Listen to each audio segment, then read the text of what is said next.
नमस्कार दोस्तों, मैं नवीन स्वागत करता हूं आप सभी का एनबीटी के धर्म कथाएं शो में।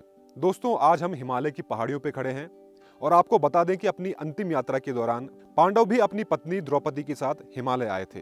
पांडवों के साथ अंतिम यात्रा के दौरान क्या क्या हुआ था, इसी के बारे में आज हम आपको बताएंगे।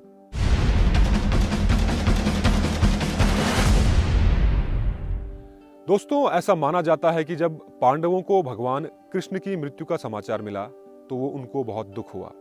इसके बाद उन्होंने भी प्रण लिया कि वो भी हिमालय की ओर निकल जाएंगे। इसके बाद युधिष्ठिर ने अपना राजपाट अभिमन्यु के पुत्र परीक्षित को सौंप दिया और वो अपनी पत्नी और चारों भाइयों के साथ हिमालय की ओर निकल गए।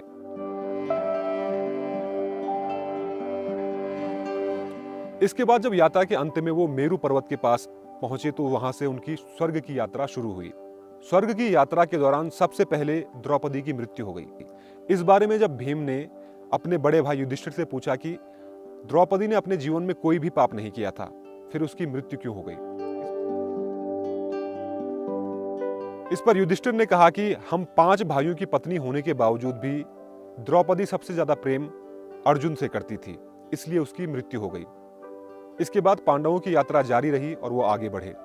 आगे बढ़ते बढ़ते रास्ते में सहदेव की मृत्यु भी हो गई। इस बारे में जब भीम ने अपने बड़े भाई युधिष्ठिर से पूछा, इस पर युधिष्ठिर ने कहा कि सहदेव को अपने ज्ञान और बुद्धि पे बहुत घमंड था, इसकी वजह से उसकी मृत्यु हो गई। दोस्तों, इसके बाद यात्रा एक बार फिर शुरू होती है और यात्रा के बीच में ही नकुल की भी मृत्यु हो जाती है। नकुल की मृत्यु के बाद भीम एक बार फिर युधिष्ठिर से प्रश्न पूछते हैं कि आखिर नकुल की मृत्यु क्यों हुई। इस पर युधिष्ठिर भीम को जवाब देते हैं कि नकुल को अपने रूप पर बहुत घमंड था, अपनी काया पर बहुत घमंड था, इस वजह से वो यात्रा पूरी नहीं कर पाए।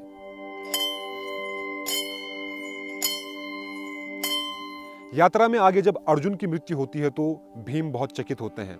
भीम युधिष्ठिर से पूछते हैं कि अर्जुन तो भगवान कृष्ण के इतने करीबी थे, सखा थे, उनके दोस्त थे, तो फिर उनकी मृत्यु क्यों हो गई? इस पर युधिष्ठिर बताते हैं कि दुनिया का सबसे अच्छा धनुर्धर होने के बावजूद भी अर्जुन ने अपना घमंड नहीं त्यागा। यहाँ तक कि वो भगवान कृष्ण के सानिध्य में भी रहे, लेकिन इसके बावजूद भी उन्होंने अपना घमंड नहीं त्यागा और इसी वजह से अर्जुन भी अपनी यात्रा पूरी नहीं कर पाए।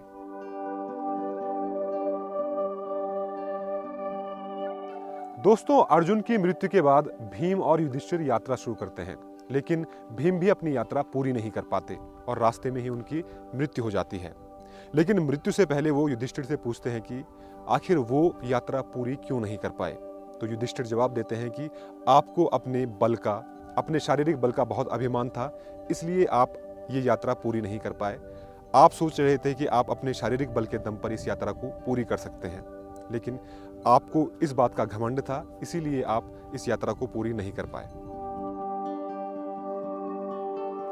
दोस्तों, अंत में केवल युधिष्ठिर ही स्वर्ग की यात्रा पूरी कर पाते हैं। ऐसा माना जाता है कि युधिष्ठिर ने आजीवन कभी भी झूठ नहीं बोला था, असत्य का साथ नहीं दिया था और साथ ही उनको किसी बात का घमंड भी नहीं था। यही वजह है कि सभी पांडवों में से केवल वो ही स्वर्ग की यात्रा पूरी कर पाते हैं। दोस्तों, हमको इस कहानी से भी यही सीख मिलती है कि हमको जीवन में कभी भी किसी भी बात का अभिमान नहीं करना चाहिए, किसी का दिल नहीं दुखाना चाहिए और असत्य बोलने से भी बचना चाहिए। तो दोस्तों, उम्मीद करता हूं कि आपको ये कहानी पसंद आई होगी। ऐसी ही रोचक कहानियों के लिए चैनल को सब्सक्राइब जरूर करें और देखते रहें एनबीटी लाइव। नमस्कार।